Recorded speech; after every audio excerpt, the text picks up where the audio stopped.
That was a huge clout into those tires in the chicane as we were going green. The first car coming up was the GT Challenge leader, Dion van Molke. The pace car picks up the leader of the class, but it was the 0-2 that just collected that chicane. Oh, and a beautiful move down to the inside. That was the number 3 of Magnussen. Huge, huge restart. And you see there what happened is the 56 car got completely hung out, right? He had to check up because he was the first one to the chicane and gave both Corvettes an opportunity to get by. I mean, that's just, it's awful. And the interesting thing will be, now will they leave it green? Will they leave it green? Oh, the number 9 of Bruno Junqueira, that's something you don't see often. Second place car in Off for PC. him, yep. Oh boy. Of the restart, there's Van Molke at the bottom.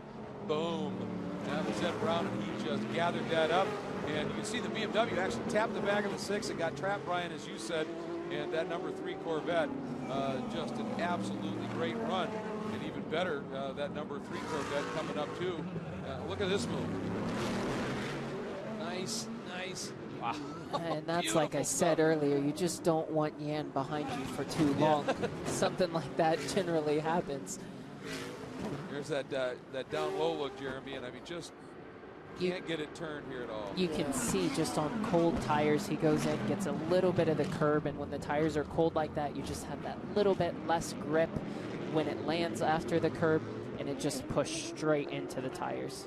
You could see he had plenty of lock in the wheel to try and turn it. Yeah, just wouldn't turn, would it? It's just no grip there on cold tires. One more look on for board you here with the 56 car. Just to get on the brakes there. You see Dirk's just a sitting duck at that point in time. So, wow. And the 02 knew he had a penalty coming, apparently, and sort of... At least whatever gear it was in. So a GT car is going to lead the race overall as we come across the start-finish line this time. It will be Jan Magnussen in car number 3 with the damage to that right front corner.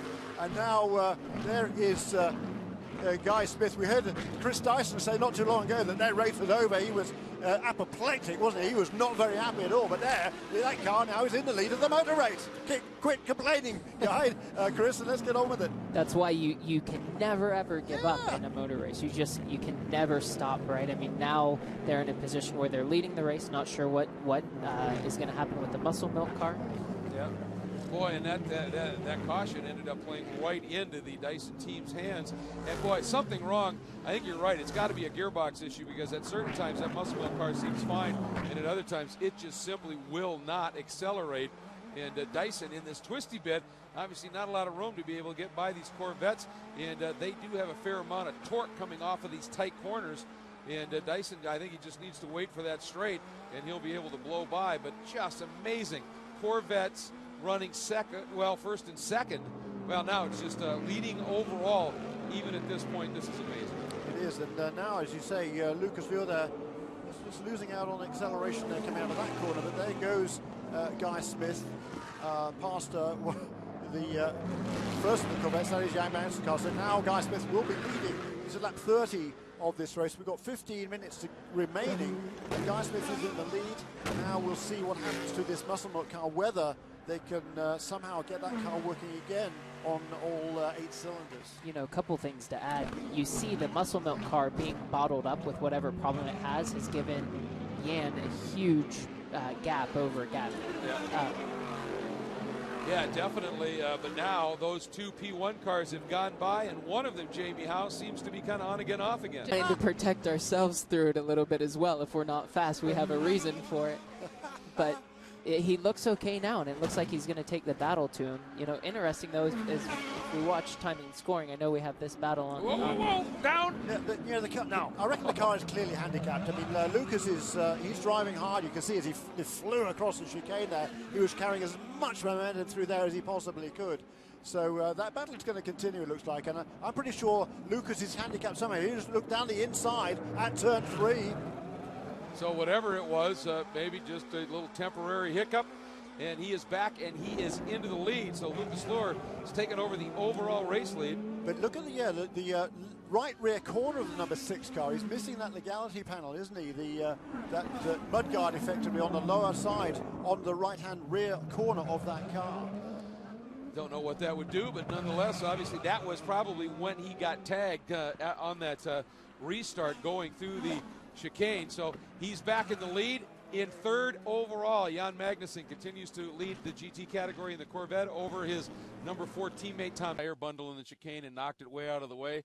The cars have never been cleaner through that section. Smith is all over the back end of Lucas Luhr, going through the chicane. They're both jumping over their curves, trying to carry as much momentum onto the main straightaway here, onto Pratt Street. It's one of the things I love about open cockpit cars. Did you see Lucas Luhr hunting in the mirror? There he does it again. Wants to know right where Guy is. Down into turn 1, getting it woed down. Nice job there. That is that wounded Spencer Pumpelly, Nelson Canachet car getting well out of the way, letting these two guys come through. And this battle is on. Overall and P1 race lead with 5 minutes and 30 seconds to go, Jeremy. That was the points leader in GTC out of the way, but how bumpy is that braking area in turn 1, Brian? It's really difficult to make a pass down It's there. extremely bumpy. You basically have one line you can run that's ideal. You run down the crown of the road and then slowly work your way back out to the outside, because either sides of that crown are extremely, extremely bumpy. And the difficulty in that is it makes it hard to pass. When you get in there late on the brakes and over the bumps, it's very easy to lock either a front or a rear tire. And I think what you see right now is Lucas won't be too concerned about Guy passing him on the brakes. I think the Muscle Milk car has a significant amount more aero, can brake later more efficiently, but he is watching to make sure he doesn't get alongside of him on the straightaway. Has anybody told Guy Smith that, though? Because he's going to push the envelope, isn't he? He wants a win. He's not doing a full season this year in the American Le Mans Series. Winless this year. In fact, the number 16 car with Chris Dyson and Guy Smith at the wheel, they've only finished once this season. So they want to get not only their second finish under their belt, but they want to win as well.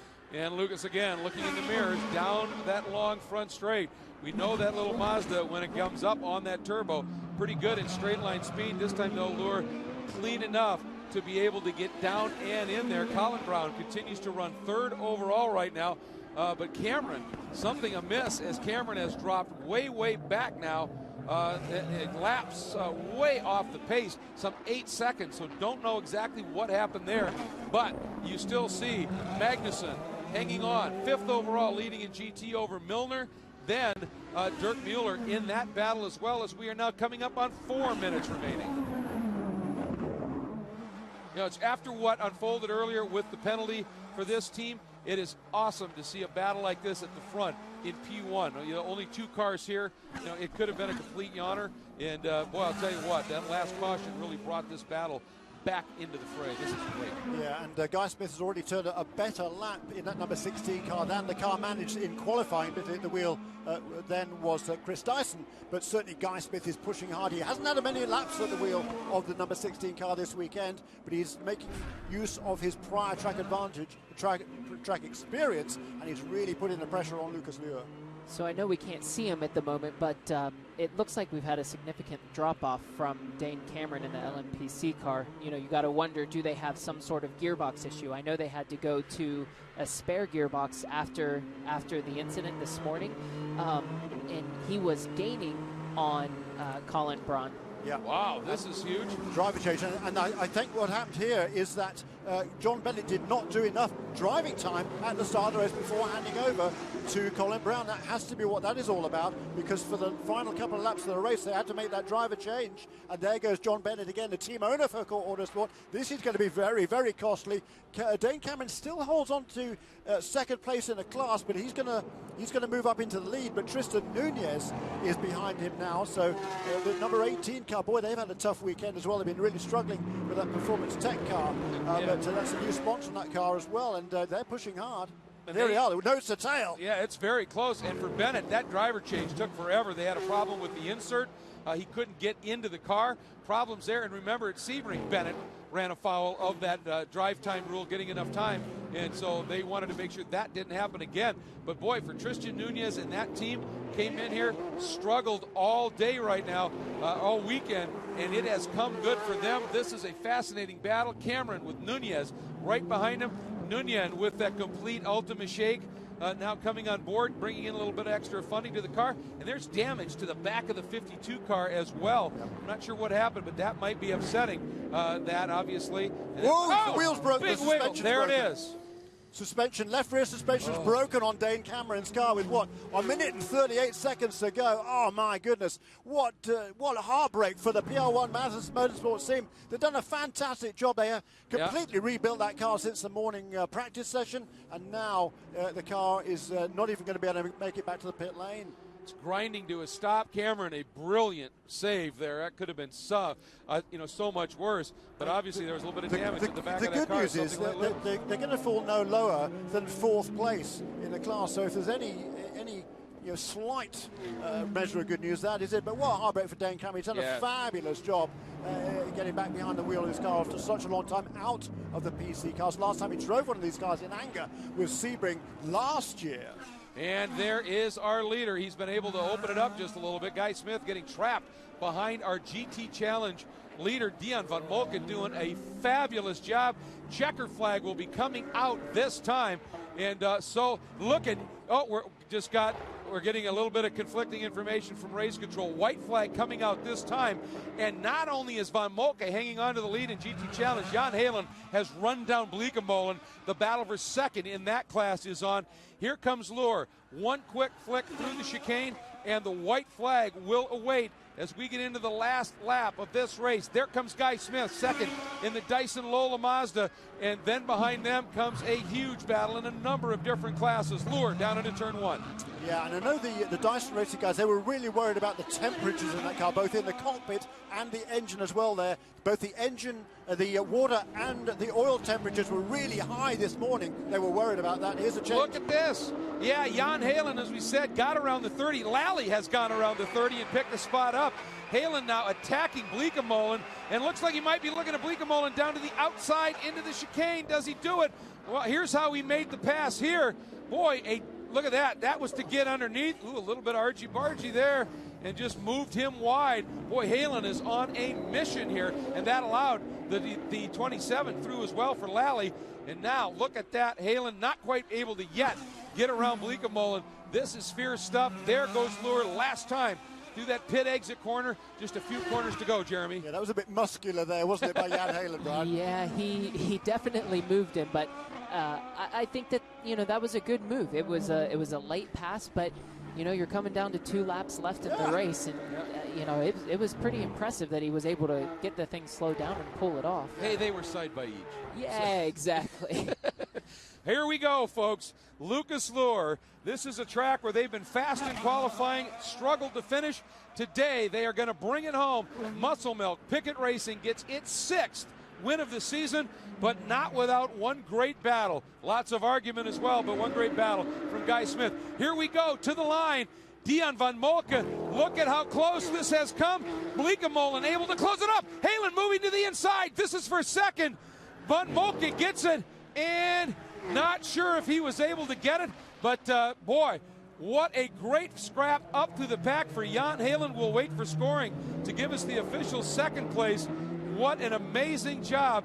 Muscle Milk Pickett Racing, 6th win of the year, and has clinched the 2013 P1 championship. Jan Halen down to the inside.